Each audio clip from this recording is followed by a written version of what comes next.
Some frightening moments caught on camera yesterday at Yellowstone National Park. Take a look at this.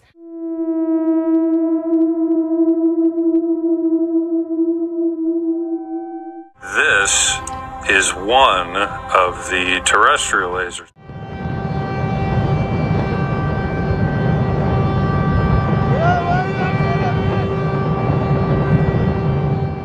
The Earth is groaning. The Yellowstone warning the world is ignoring. This is breaking right now. And while the event I'm about to share technically started back in April, the full, terrifying picture has only just come into focus today. It was April 2025 when geologists in Yellowstone National Park stumbled upon something that shouldn't have been there. In the Norris Geyser Basin, where the ground had been stable for centuries, a massive hole, 13 feet wide, suddenly ripped open the earth. It was filled with a strange, milky blue water that seemed to boil up from the very depths of hell. At the time, the scientists called it a hydrothermal anomaly. The media gave it a 30-second spot on the evening news and moved on. And honestly, I stayed silent too. I watched, I waited, I prayed. I asked God, is this it? Or is this just nature acting up? My friend, the earth itself is groaning in labor pains, just as the Apostle Paul described in Romans 8:22. Look at what has happened since then. Look at the timeline between that day in April and where we stand right now in November. If that hole in Yellowstone was the only thing happening, I wouldn't be making this video. But it wasn't isolated. It was the first domino. Think about the last few months. Really think about them. Look at the Middle East. The mighty Euphrates River is drying up right before our eyes. And then, look at Jerusalem just weeks ago. A swarm of locusts descended upon the city. And did you see the footage from the Temple Mount? During a freak storm, a massive bolt of lightning struck the very tip of the dome of the rock. But don't think for a second that we are safe here in America. The judgment isn't just over there. We all saw it, the blood moon that hung over the entire continental United States. It wasn't a soft orange glow. It was a deep crimson red, a banner of war hanging from New York to Los Angeles. Look at Florida. We saw floods of biblical proportions, but it wasn't just water. We saw the ocean literally on fire. Look at California.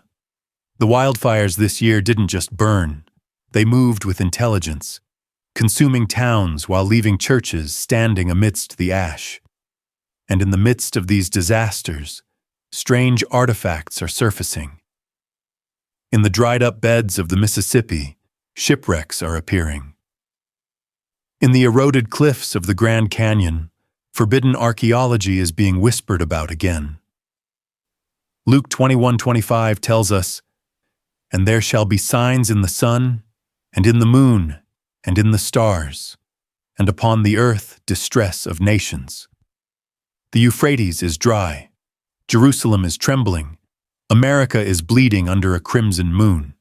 That is why I am speaking to you now. I couldn't bring this message in April because the pattern wasn't complete. But now, the dots connect so clearly that you have to be willfully blind not to see it.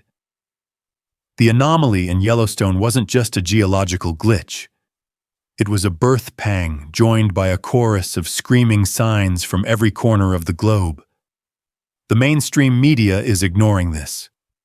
CNN is silent. The BBC won't touch the connection. The major networks are pretending these are isolated incidents. But you cannot afford to. Stay with me. Do not click away. Do not let the distraction of your daily life pull you from this screen. Because what I am about to share with you isn't just about rocks and lava. It isn't just about a national park in Wyoming. It is about you. It is about the timeline of God. It is about a sleeping giant that is stirring in the depths. The veil is lifting. The earth is crying out. And if you think this is just a random event, you are missing the most critical signal God has sent to this generation. Let me take you into what is really happening. The beast beneath our feet. So let's look at what is actually happening beneath the surface of that park. When those geologists looked into that 13-foot hole filled with milky blue water, they told the public it was just a hydrothermal explosion. They said it was a result of pressure built up over time, small bursts, rocks thrown out, mud, then water. They described it as manageable. They described it as local. But here is what they didn't emphasize. That hole didn't just appear anywhere. It appeared on top of a supervolcano. You see, Yellowstone isn't just a park with pretty geysers. It is a beast. Beneath that scenic landscape lie two colossal magma chambers stacked on top of each other. In 2015, researchers from the University of Utah mapped this out and were terrified by the size. Together, these chambers hold enough molten rock to fill the Grand Canyon 11 times over. Think about that image. 11 Grand Canyons filled with liquid fire, churning, pressurizing, waiting. The Apostle Peter warned us about this in 2 Peter 3:7. Listen to his words closely. But the heavens and the earth, which are now, by the same word are kept in store, reserved unto fire against the day of judgment. Science calls it a magma chamber. God calls it a reservation. The world sees a geological formation. The Spirit sees a holding cell for the wrath to come. And this reservoir is alive. The land in Yellowstone is literally rising, lifting up an inch or two every single year. It is breathing, it is expanding, it is a ticking time bomb that man cannot defuse. And the shaking? The scientists tell us not to worry about the earthquakes. In March 2023, there were 354 earthquakes in the region. They came in swarms.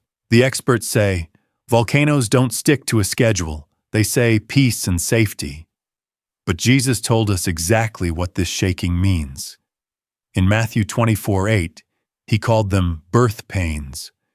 When a woman goes into labor, the contractions come in swarms. They start small. They stop. Then they come back, harder, faster, closer together. Those 354 quakes? That wasn't just tectonics. That was the earth contracting. That was creation screaming because it knows the king is coming. Now imagine if that beast wakes up. The scientists have modeled the scenario. They say if Yellowstone erupts, it won't just be lava destroying Wyoming. It will be the ash. They predict a cloud of superheated ash and sulfur reaching the upper atmosphere, circling the globe and blocking out the sun. They call it a volcanic winter, global temperatures dropping 10 to 12 degrees, crops failing, famine, darkness. Does that sound like a science documentary to you? Or does it sound like Revelation 6:12? And I beheld when he had opened the sixth seal, and lo, there was a great earthquake, and the sun became black as sackcloth of hair. The scientists describe sulfur blocking UV rays.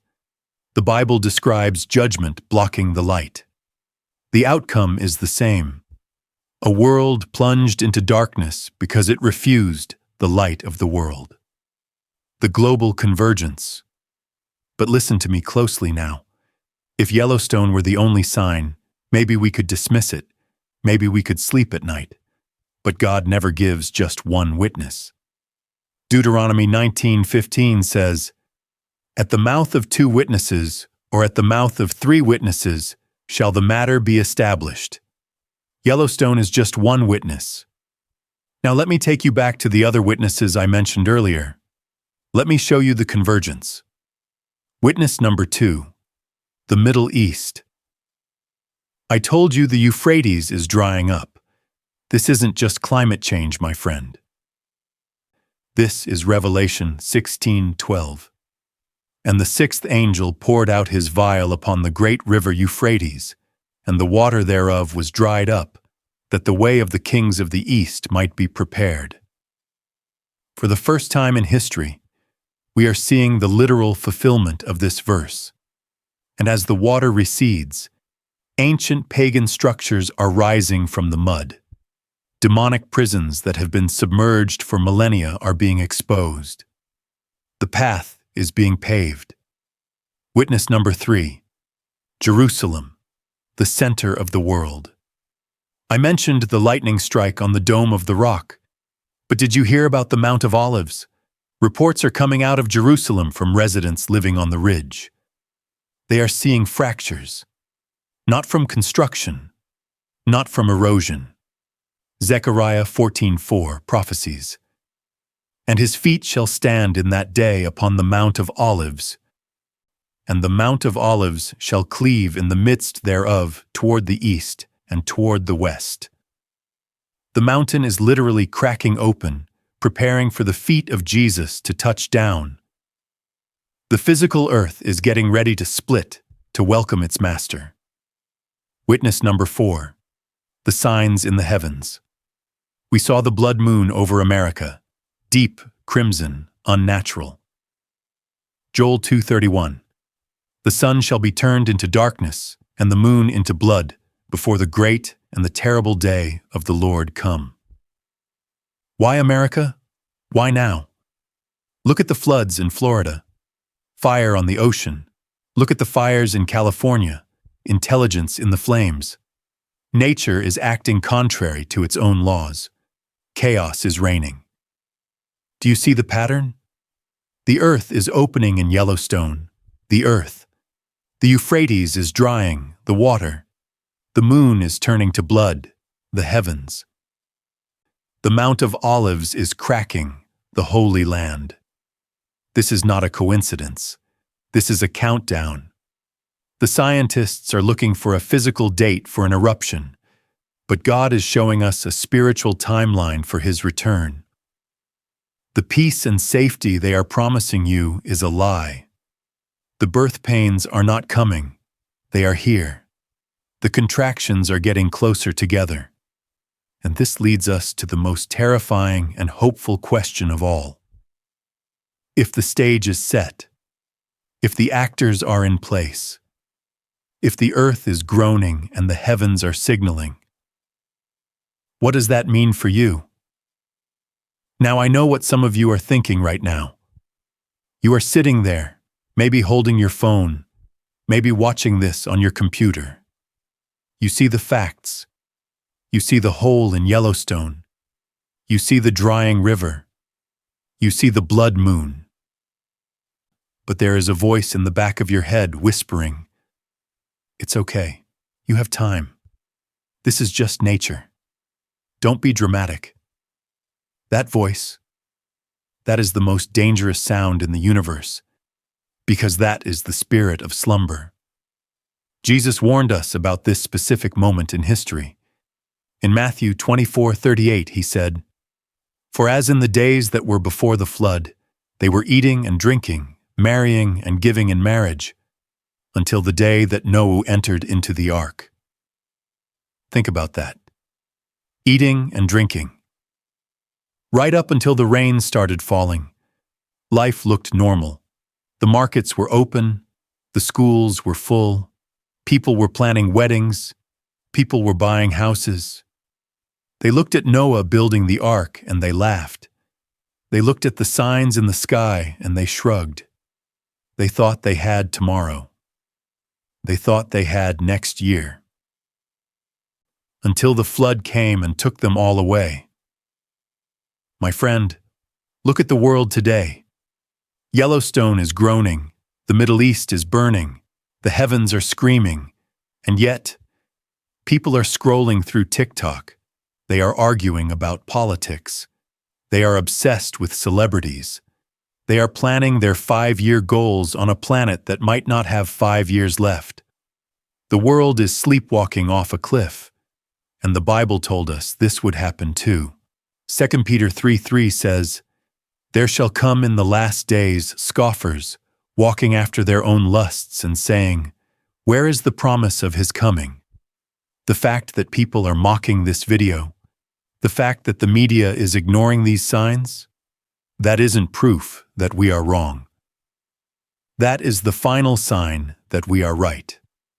The skepticism of the world is the confirmation of the word. You see, God is not shouting anymore. He is whispering through the cracks in the earth. He is signaling through the color of the moon. He is shaking the foundations of the earth for one reason: to shake you awake. Because when that supervolcano blows, or when that trumpet sounds, there will be no time to get ready. You cannot pack a bag for the rapture. You cannot negotiate with the day of the Lord. It comes like a thief in the night. Sudden, irreversible, final. I want you to be honest with yourself for just 1 second. Forget the people around you. Forget the comments section. Just look at your own heart. If the sky cracked open right now, if the ground beneath you gave way tonight, if you stood before the throne of God in the next 5 minutes, do you have peace? Not the peace that the world gives. Not the distraction of Netflix or alcohol. I mean deep, soul, anchor, peace. Do you know, beyond a shadow of a doubt, where you would spend eternity? Because I can feel it. You can feel it too.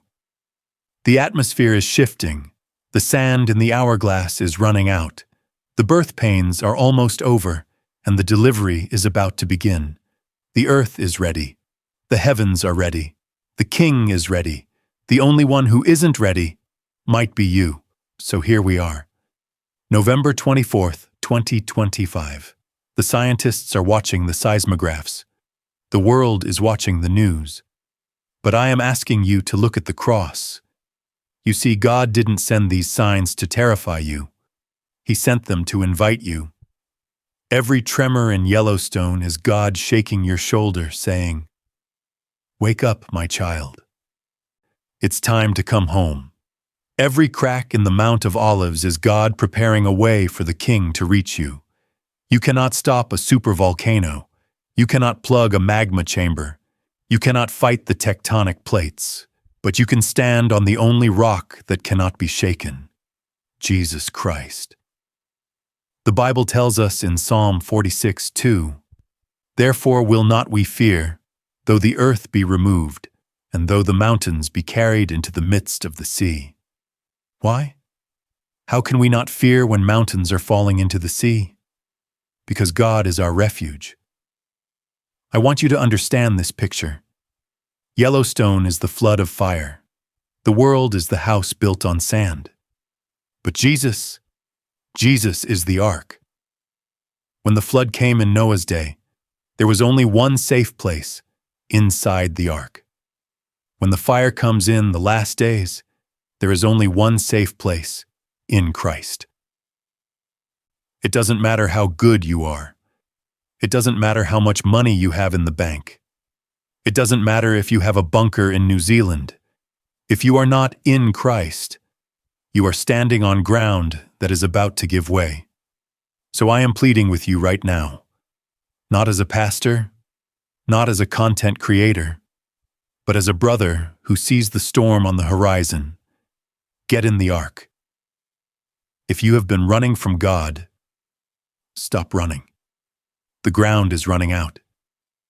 If you have been playing church on Sundays but living like the world on Mondays, stop pretending. The mask is about to melt. If you have never surrendered your life to Jesus, never truly made him the Lord of your soul, do it now. You don't need a church building. You don't need a priest.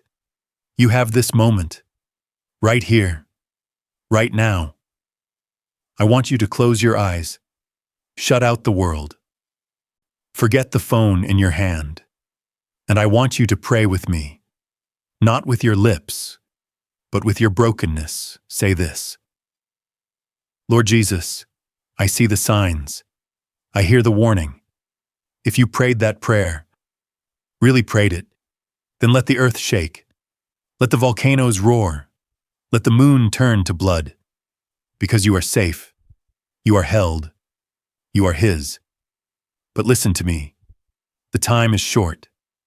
Don't keep this to yourself. Look at your family. Look at your children. Look at your friends. Do they know what you know? Are they in the ark?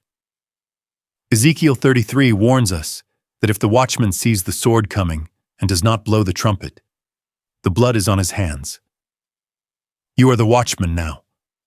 Share this message. Send it to the skeptic. Send it to the sleeper. Warn them. Love them enough to tell them the truth. The anomaly in Yellowstone is just the beginning. The king is at the door. The bridegroom is coming. Make sure your lamp is full of oil. Keep your eyes on the skies. Keep your knees on the ground. And keep your heart on the King, Maranatha. Come, Lord Jesus. We have talked about the ground beneath our feet in Yellowstone. We have seen the monster waking up in the deep. But if you think the danger is only under the earth, you are missing the signal that was broadcasting right over your head. I want to take you back to last month. October 2025. Do you remember where you were? Do you remember looking up? Because what happened over the continental United States wasn't just an astronomical event. It was a divine indictment. We witnessed a blood moon. Now, I know what the skeptics are saying. Pastor, we have lunar eclipses all the time. It's just the Earth casting a shadow on the moon. It's physics. It's Rayleigh scattering. I hear you. Science can explain the mechanism, but science cannot explain the timing. And science certainly cannot explain the feeling that gripped this nation when that moon turned red. This wasn't the soft, copper-orange glow we are used to. This was crimson. This was the color of fresh Venus blood. And unlike other eclipses that are seen over the ocean or unpopulated areas, this one tracked a specific path. It hung directly over the United States of America, from the East Coast to the West Coast, like a banner of war unfurled across the sky. In the book of Genesis, chapter 1, verse 14, God says He created the lights in the heavens for signs and for seasons. The Hebrew word for sign is ochet. It literally means a signal, a flag, a warning beacon. In Jewish tradition, the wisdom that has studied the stars for millennia, it is taught that a solar eclipse is a sign for the Gentile nations, but a blood moon is a specific sign for Israel and for those who are in covenant with God. So why did it hang over America? Because America is the second Israel. We are the only other nation in history founded on a covenant with God. One nation, under God. But we have broken that covenant. Joel 2:31 is screaming at us, "The sun shall be turned into darkness, and the moon into blood, before the great and the terrible day of the Lord come." Notice the word "before." The blood moon is not the judgment itself. It is the final warning before the judgment falls. It is God turning the heavenly traffic light from green to red. He is saying, "America, I am watching. The blood you have shed on the ground is now reflected in the sky." What blood am I talking about? Why would God turn the moon to the color of blood over this nation? Look at our timeline. In the same year that we enshrined laws redefining the sacred institution of marriage, in the same year that we celebrated the termination of life in the womb as a constitutional right, up to the moment of birth in some states, in the same year that we kicked God out of the public square, the moon turned to blood. In the Old Testament, specifically in Hosea 4:1-3, the prophet gives a chilling diagnosis. He says, "The Lord has a charge to bring against you who live in the land. There is only cursing, lying and murder, stealing and adultery. Bloodshed follows bloodshed. And what is the result? Verse 3. Because of this the land dries up, and all who live in it waste away. Do you see the connection? The blood on our hands, abortion, violence, hatred, is calling out for the blood moon in the sky, and it is resulting in the chaos on our land. The shadow of that eclipse passed over Washington, D.C., the seat of our power. It passed over New York City, the seat of our economy. It passed over Hollywood, the seat of our culture. God targeted the three idols of America: power, money, and fame. He drew a red line right through them. And don't tell me this is just symbolism. Because immediately following that sign, we saw the physical manifestation in Florida. We all saw the footage on TikTok and X, Twitter. The hurricane that hit Florida wasn't just wind and rain. It was biblical chaos. Pipelines burst in the Gulf of Mexico. At the same time, the floodwaters rose. And we saw an image that should be impossible: the ocean on fire, fire and water. The two elements that are supposed to cancel each other out were dancing together in a waltz of destruction. Revelation 8:8 describes the second trumpet. And as it were, a great mountain burning with fire was cast into the sea, and the third part of the sea became blood. We watched the Gulf of Mexico turn into a cauldron of burning chemicals and red-tide algae. It literally looked like blood and fire. Why Florida? Why the coast? Because Psalm 29 says the voice of the Lord is upon the waters. God is shouting to our borders. He is breaching the boundaries we thought were safe. We built condos on the sand, and we built lives on spiritual sand. And now the tide is coming in. And then, look west. Look at California. While the east was drowning, the west was burning. But the firefighters this year reported something that sent chills down their spines. They called them smart fires. These wildfires didn't move with the wind patterns. They moved with an eerie intelligence. They jumped fire breaks.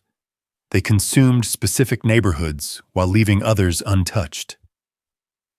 There is a drone video, you might have seen it, of a church standing completely untouched in the middle of a town that was reduced to gray ash.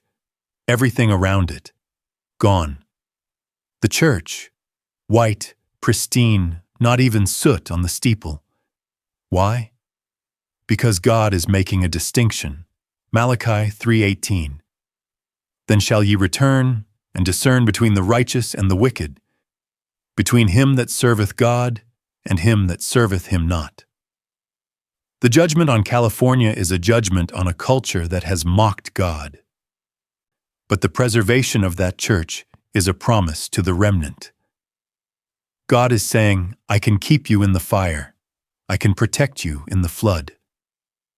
My friends, the blood moon over America wasn't pretty scenery. It was a subpoena. God has served this nation with a court order. We have been weighed in the balance, just like Belshazzar in the book of Daniel. The writing is on the wall, or rather, the writing is on the moon. The fires in California, the burning floods in Florida, these are not climate change. This is covenant change. We broke the covenant, and the land is vomiting us out. Yellowstone is the heart attack waiting to happen. But the blood moon, that was the diagnosis. And if you think America is the only place being hit, you are wrong.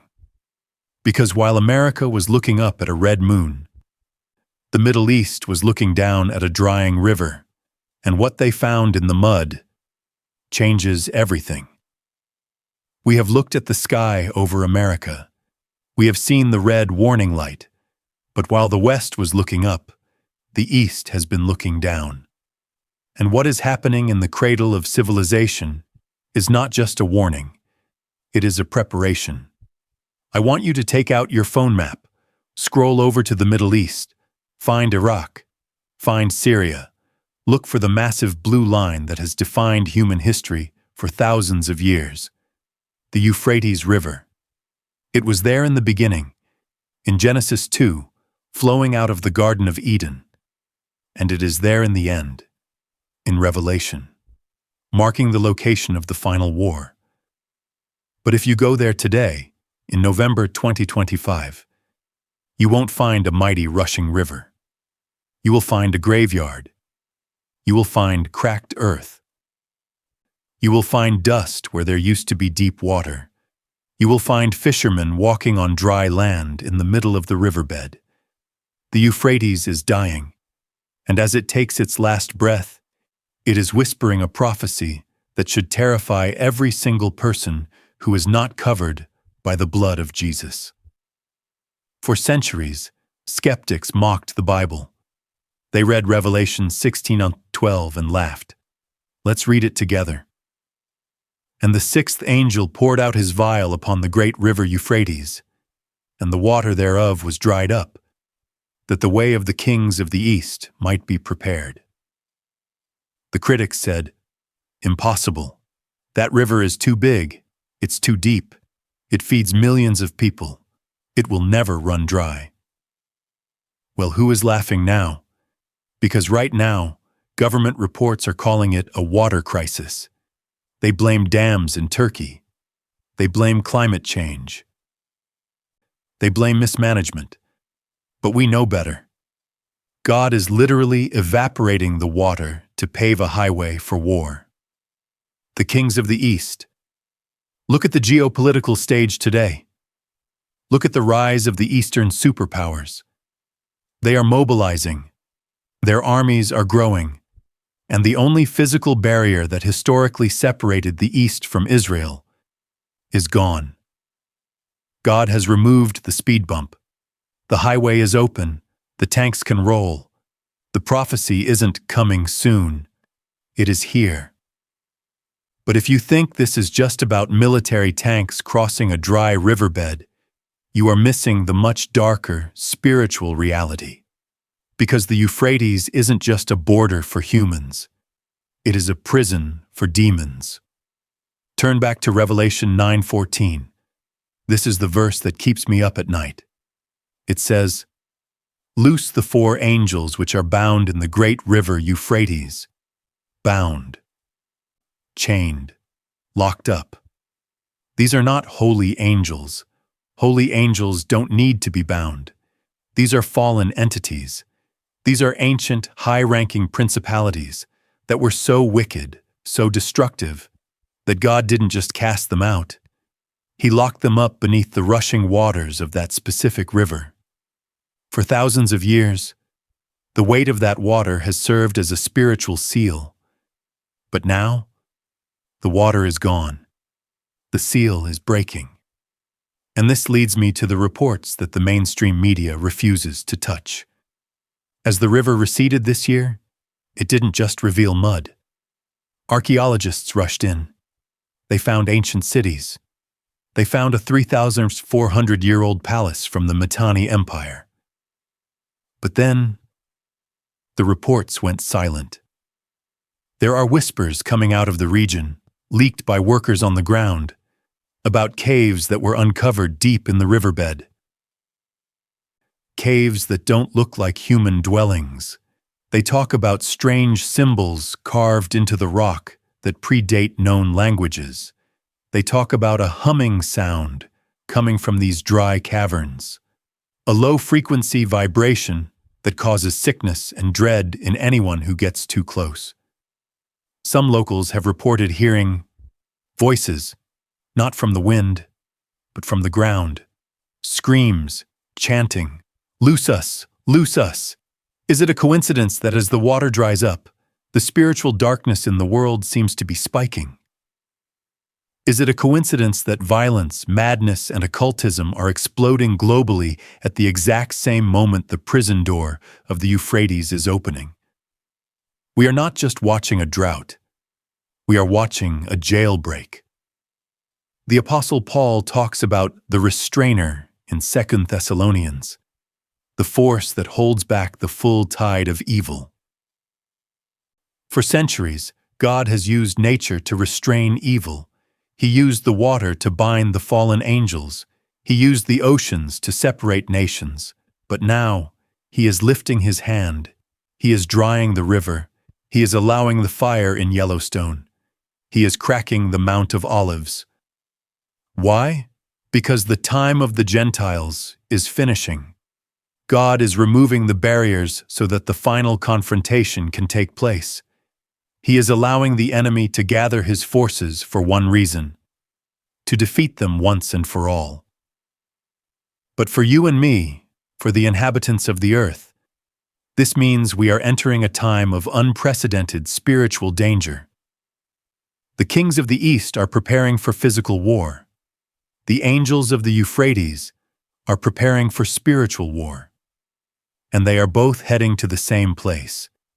If the Euphrates is the road, where does it lead? It leads to a valley in Israel called Megiddo, Armageddon. It leads to the holy city.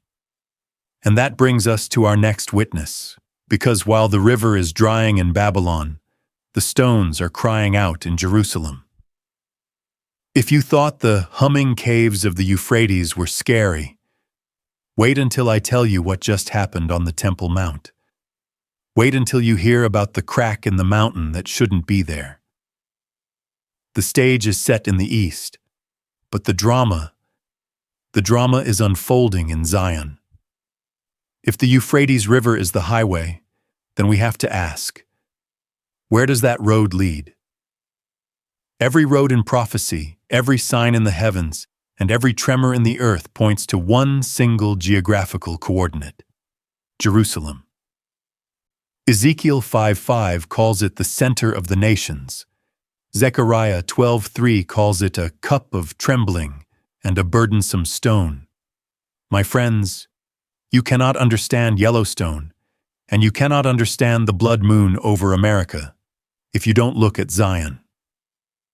Because while we were distracted by the disasters in the West, the spiritual barometer in Jerusalem just shattered the glass. It started 3 weeks ago.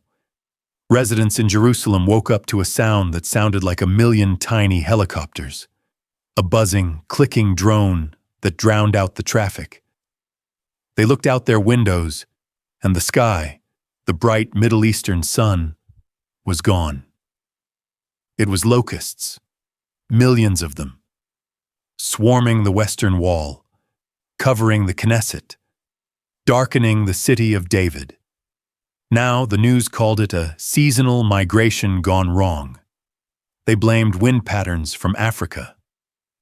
But open your Bible to Joel chapter 1 and Exodus chapter 10. Locusts are never just bugs. In the Bible, locusts are God's army. They are the harbingers of the day of the Lord. They are sent to devour the pride of a nation before the judgment falls. Seeing those black clouds over the holy city, it was a visual sermon. God was saying to Israel, "Return to me. The time of Jacob's trouble is approaching." The darkness over Jerusalem was a mirror of the darkness in the human heart. But if the locusts were a warning, what happened next was a declaration of war. During that freak storm I mentioned earlier, the one that came out of nowhere, a single massive bolt of lightning tore through the sky. It didn't hit a skyscraper. It didn't hit a tree. It struck the very tip of the golden crescent on the dome of the rock. You have to understand the significance of this. The dome of the rock sits on the exact site where the Holy of Holies used to be. For centuries, it has stood as a physical barrier preventing the Jewish people from rebuilding their temple. It is the mount claimed by another god. And Yahweh, the God of Israel, just touched it with fire. Witnesses say the sound was like a cannon blast. For a split second, the gold turned white hot. Some rabbis in the old city are whispering that this was the finger of God. They are saying it's like the days of Elijah on Mount Carmel. The fire fell to distinguish the true God from the false idols. Is God clearing the site? Is he signaling that the time of the Gentiles trampling the outer court is coming to an end? With the red heifers already ready? With the priesthood already trained? That lightning bolt might have been the starting gun for the third temple, but the most terrifying sign didn't happen in the sky. It happened in the rock. I want you to listen to me very carefully, because this is the fulfillment of a 2,500-year-old prophecy. Residents living on the ridge of the Mount of Olives, the hill facing the Temple Mount, have reported a structural anomaly. A crack. A fissure running east to west is beginning to form on the southern ridge. Engineers are calling it soil instability due to heavy rains. But we know Zechariah 14:4. Let's read it. I want you to see it with your own eyes. And his feet shall stand in that day upon the Mount of Olives, which is before Jerusalem on the east. And the Mount of Olives shall cleave in the midst thereof toward the east and toward the west. And there shall be a very great valley. The mountain is splitting. Why?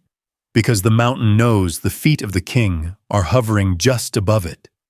Creation recognizes its creator. When Jesus approaches, the mountains melt like wax. Psalm 97:5. That crack in the Mount of Olives isn't erosion. It is the earth curtsying. It is the ground preparing to bow down because the feet that were pierced are coming back to stand on the rock. And as if the cracking mountain wasn't enough, look at what the earth vomited up this week. In the city of David, archaeologists found a clay seal, a bulla, from the first temple period.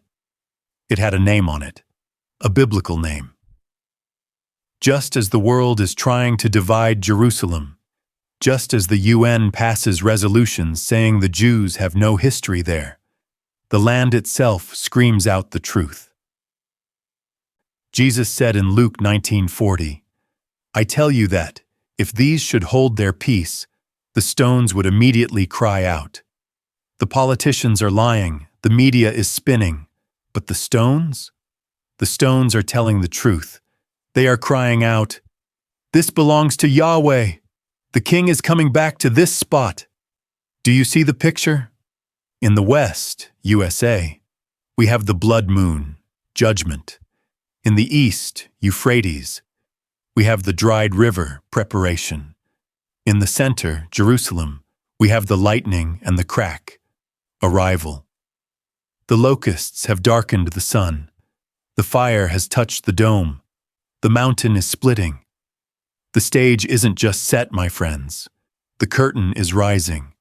The actors are taking their places. And that leaves only one question remaining. If the king is at the door, and the world is falling apart, what is the church supposed to be doing? Are we supposed to hide? Are we supposed to build bunkers? No. We have a different assignment, and it is the most important mission in the history of mankind. My friend, I am trembling as I bring this to you, because what these witnesses revealed, what they declared with fear in their eyes, is something that bridges the gap between science and scripture in a way we've never seen. It's something that connects the trembling in America with the breaking in Israel. It's something that proves beyond doubt that we are living in biblical times. And here's what should make your heart pound. The mainstream media is ignoring this. CNN is silent. The BBC won't touch the connection. The major networks are pretending these are isolated incidents. Why? Because if they report what is actually happening, if they connect the dots between Wyoming and Jerusalem, they'll have to admit that the supernatural is real, that God is moving, that prophecy is being fulfilled right before our eyes. Can you imagine being in Jerusalem this morning? Standing on the ancient ridge of the Mount of Olives, looking across the Kidron Valley at the Temple Mount, surrounded by tourists, locals, and suddenly, the ground beneath you doesn't just shake, it separates. One witness from the area described the moment like this. He said, "When the sound started, it wasn't like an earthquake. It was like a zipper opening. The earth just gave way.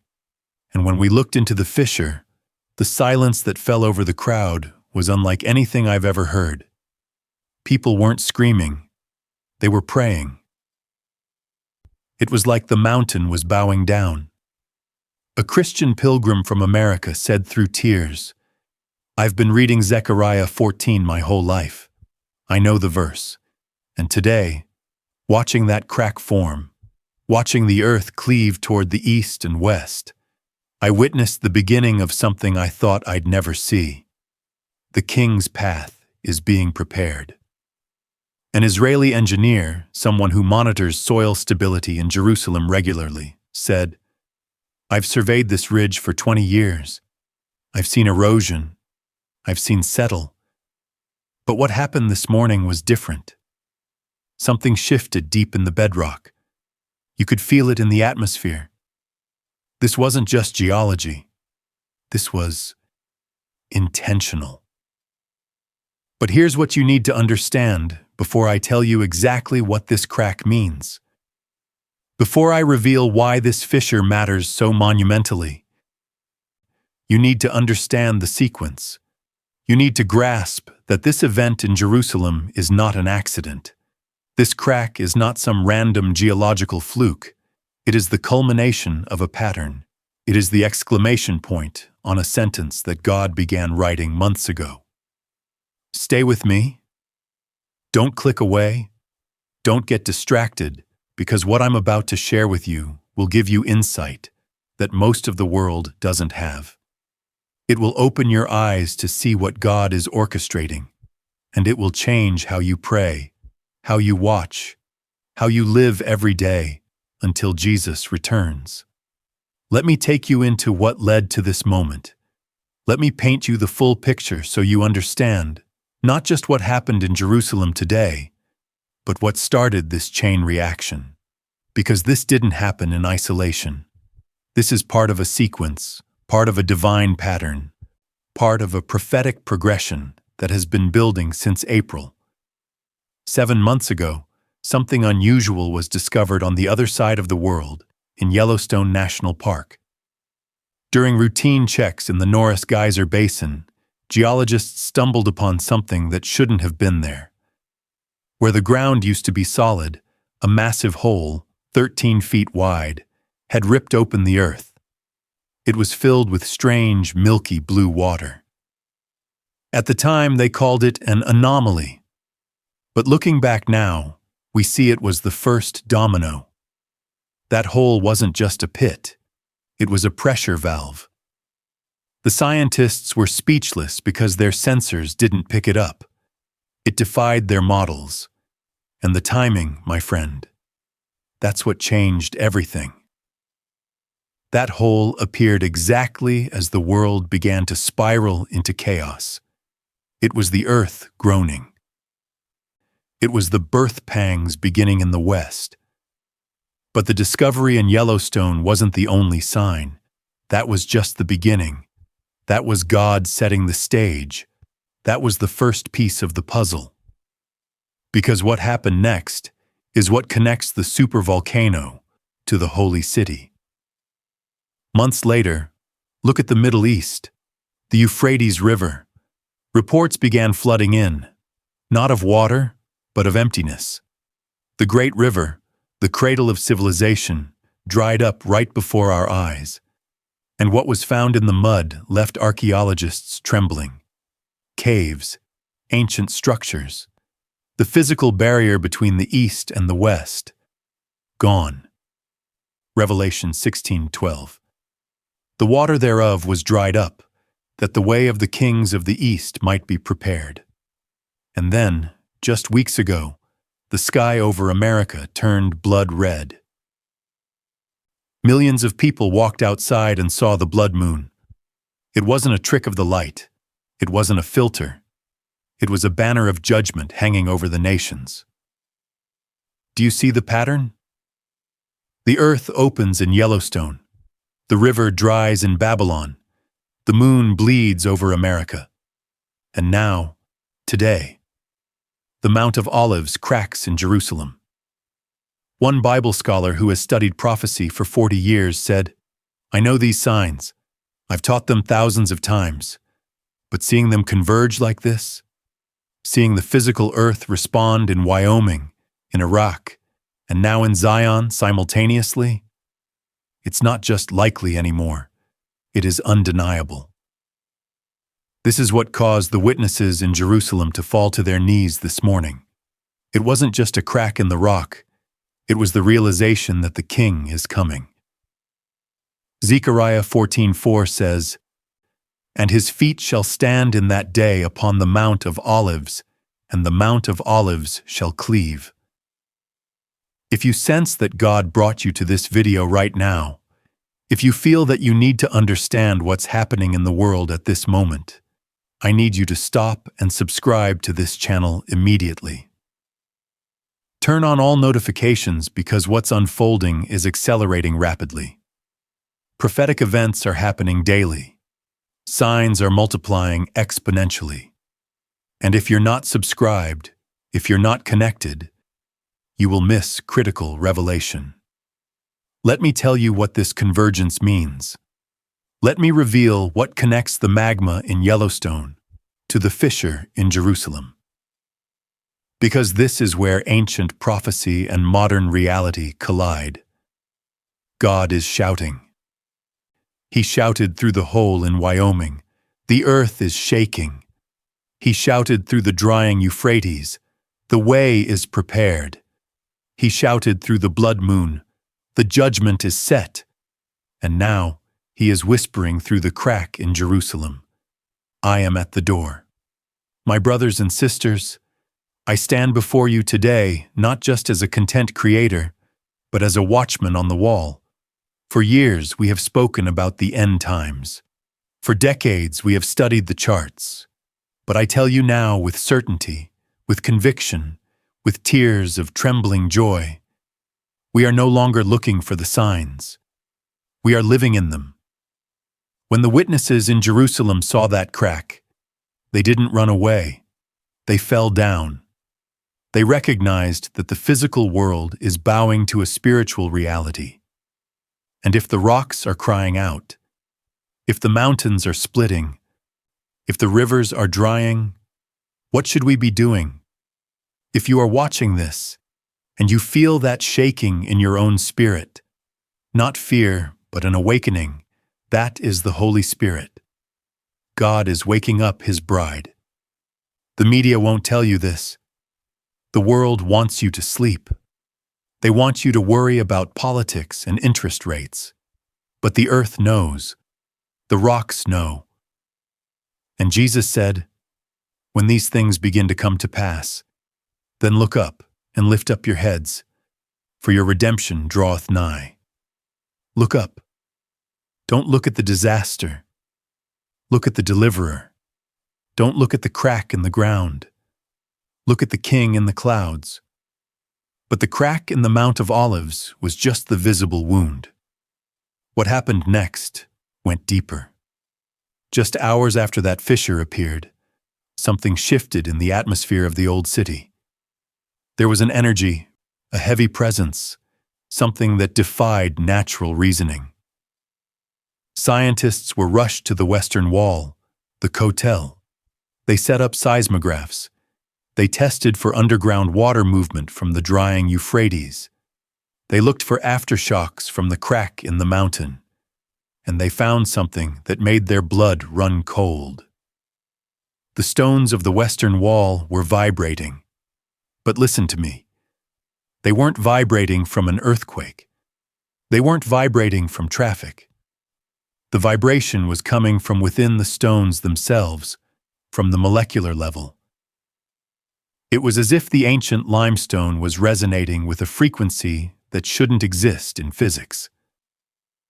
One physicist from Hebrew University, a secular man who doesn't believe in prophecy, told reporters off the record, "According to geology, this is impossible. Limestone is dead matter." It doesn't hum. It doesn't sing. It's as if the stones are responding to a signal coming from beyond the physical realm. Does that remind you of something? Does that connect the dots for you? Luke 19:40. When the Pharisees told Jesus to rebuke his disciples for praising him, he said, "I tell you that if these should hold their peace, the stones would immediately cry out." For 2,000 years, that was a metaphor. But today, in November 2025, it is a reality. Yellowstone is groaning in the west, the Mount of Olives is cracking in the east, and now the very stones of the temple are crying out.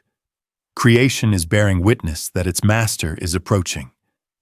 But even the vibrating stones weren't the miracle that Rabbi Cohen announced this morning. That was just the soundtrack. The real message came yesterday afternoon, at exactly 3:33 p.m. Jerusalem time. And it didn't come to a powerful politician. It didn't come to a famous preacher. It came to a 10-year-old boy named David. Young David was at the Western Wall with his grandfather, doing what they do every week, praying against the ancient stones. But as the grandfather recited the traditional prayers, something happened. David stopped praying. He looked up. His eyes locked onto something that the tourists and the soldiers couldn't see. Standing there, amidst the vibrating stones, David saw a figure. Radiant, bright, wearing garments that looked like woven light, and this figure looked at the 10-year-old boy and spoke, not in Hebrew, not in English, but in a language that bypassed the ears and went straight to the spirit. David understood every word. The message was short. It was terrifying. And it was glorious. The figure told him, "Tell the rabbis that the high priest is approaching. Tell them the separation is over. Tell them to watch the eastern sky, for the glory is returning to his temple." Now, I know what the skeptics will say. It's just a kid. Kids have wild imaginations, and normally I would agree. But here is what makes this undeniable. Here is the proof that makes this the most critical moment in modern history. When David told his grandfather what he saw, when he repeated the message word for word, the grandfather didn't pat him on the head. He fell to his knees in terror. Why? Because the message David delivered contained details about the Shekinah glory and the specific priestly garments that haven't been seen on earth since the destruction of the temple in 70 AD. The boy used ancient Hebrew terms for the Holy of Holies that he had never been taught. He described the pattern of the heavenly temple that only a Torah scholar would know after decades of study. The grandfather dragged David to Rabbi Cohen immediately, and when Rabbi Cohen, the scholar's scholar, the man who has memorized the Talmud, heard the boy's account, he didn't dismiss him. He began to weep, uncontrollable, deep sobbing, because he realized that the vibration in the stones, the crack in the Mount of Olives, and the message of this boy were all saying the same thing. If you sense that God brought you to this video right now, if you feel the Holy Spirit tugging at your chest, stop scrolling. I need you to subscribe to this channel right now. Turn on the notifications, because what is happening in Jerusalem is accelerating. The signs are multiplying, from Yellowstone to the Euphrates to Zion. You cannot afford to be disconnected. Join this community of watchmen. We are watching this together. Hit subscribe. Let me tell you why Rabbi Cohen wept. Let me tell you why he called that massive gathering this morning. Rabbi Cohen knows the prophecies. He doesn't believe in Jesus yet, but he knows that before the Messiah comes, there will be messengers. Isaiah 11:6 says, "And a little child shall lead them," not a politician, not a general, a child. Rabbi Cohen tested David. He grilled him on the Torah. He tried to trip him up, but David answered with a wisdom that wasn't his own. It was supernatural. And in that moment, the rabbi realized the anomaly in Yellowstone wasn't an accident. The drying of the Euphrates wasn't climate change. The blood moon wasn't physics. It was all a prelude to this. So this morning, Rabbi Cohen stood before thousands at the Western Wall. The stones were humming behind him. The crack in the mountain was visible in front of him, and he made the announcement. He said, "My brothers and sisters, for 70 years I have studied, but today I tremble. God has spoken. The King is coming." The crowd erupted. But then, the rabbi did something that shocked the Jewish world. He referenced the prophet Malachi. "The Lord whom you seek shall suddenly come to his temple." And he said, "The glory departed because of our sin, but the glory is returning because the time of redemption is here." Then, this 73-year-old leader, a man of immense dignity, fell to his face on the stone plaza. And when the crowd saw their leader broken, when they felt the vibration in the floor, thousands of them fell with him. Orthodox Jews, secular tourists, Christian pilgrims, Muslims, everyone fell. Witnesses say it felt like the sky ripped open. It wasn't just crying. It was a deep, guttural wailing for redemption. A Christian pastor who was there said, "I have prayed for Israel my whole life, but today I saw Zechariah 12:10 coming alive. They shall look upon me whom they have pierced, and they shall mourn for him." They don't know his name is Jesus yet, but they are crying out for him. My friends, do you understand what this means?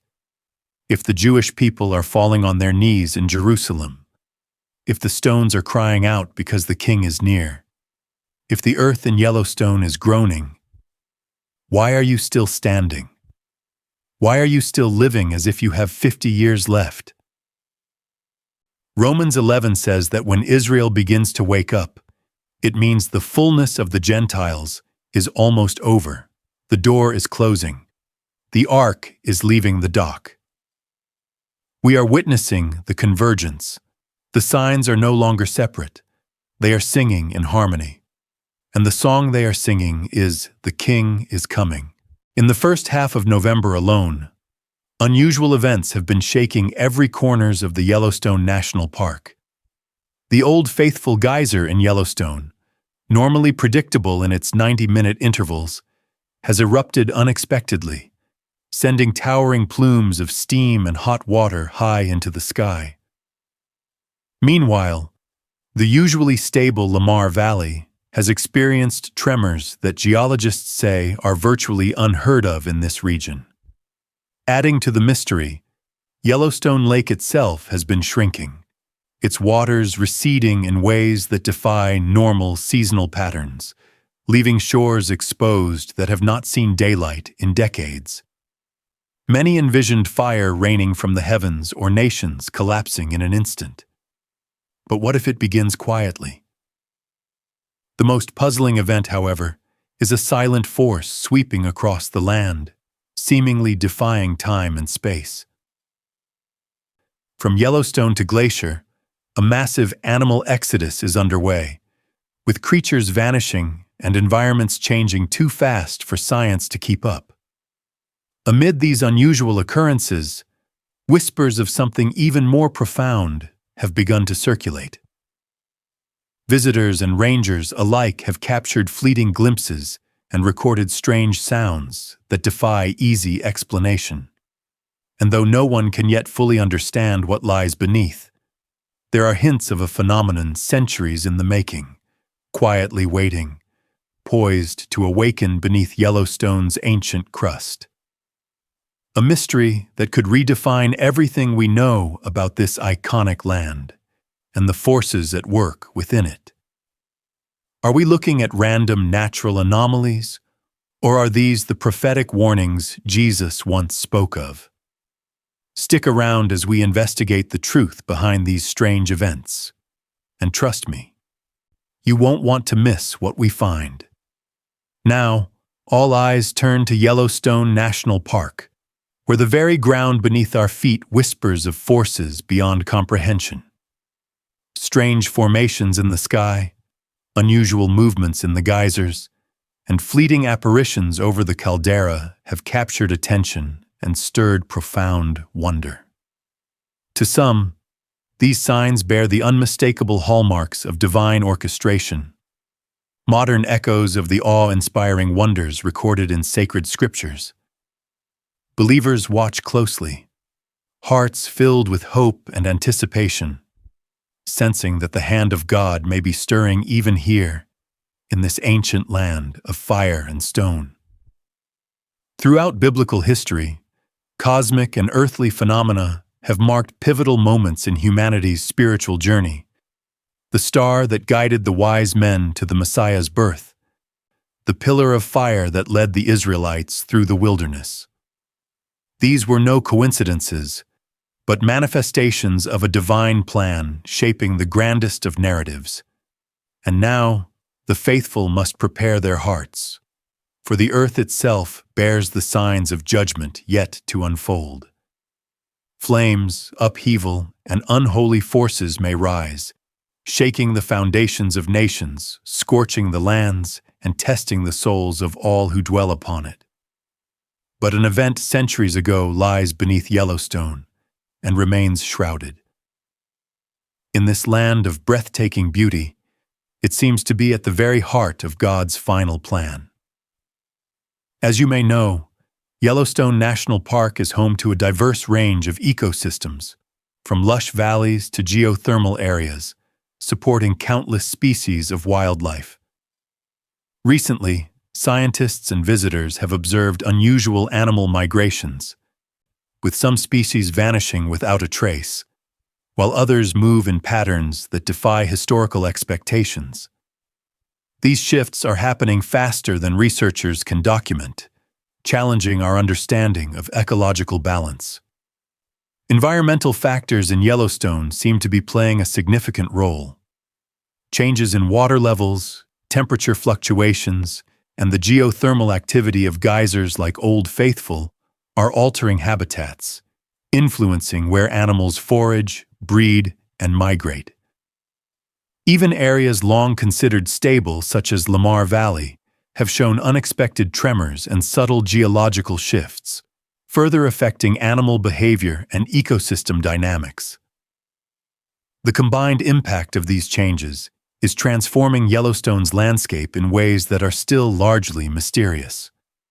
Entire food chains are adapting at unprecedented speeds, and scientists are racing to understand the consequences for both wildlife populations and the broader environment. The park, often seen as a sanctuary of natural balance, is now becoming a stage for some of the most extraordinary ecological phenomena in recent memory. As we observe Yellowstone National Park today, extraordinary signs are emerging, signs that echo the warnings Jesus gave about his second coming. These events are not isolated. They are interconnected, a chain reaction that mirrors the prophetic sequence of war, famine, and pestilence. Just as wars destabilize nations and lead to famine, these disruptions in Yellowstone's natural order signal cascading consequences. Wildlife displacement, habitat collapse, and water scarcity are intertwined. The vanishing of species and the rapid alteration of ecosystems may set the stage for further ecological crises, just as famine creates conditions for pestilence. In this way, the natural upheavals we see in Yellowstone can be read as earthly reflections of the heavenly warnings Jesus described, beginning pains, like contractions, of what is to come. These signs compel us to watch closely, to discern patterns, and to prepare our hearts. They are a reminder that divine orchestration can be witnessed not only in human history, but also in the rhythms and disruptions of the natural world. Yellowstone, with its boiling geysers, shifting valleys, and vanishing creatures, is becoming a living illustration of prophecy in motion. Each tremor, each unusual migration, each receding shoreline serves as a cautionary note. The stage is being set, and the signs of the second coming are unfolding before our very eyes. Some have said that when animals run, it isn't merely instinct. It is a warning, one we ought to heed. And if there is truth in those words, perhaps the land itself has been crying out for years, especially here in Yellowstone, and we have not yet understood its message.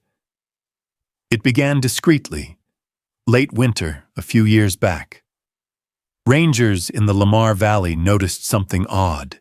Entire elk herds abandoning their grazing grounds weeks before the weather changed, before snow fell, before predators stirred. They moved in patterns not found in any record, as if following a signal only they could sense.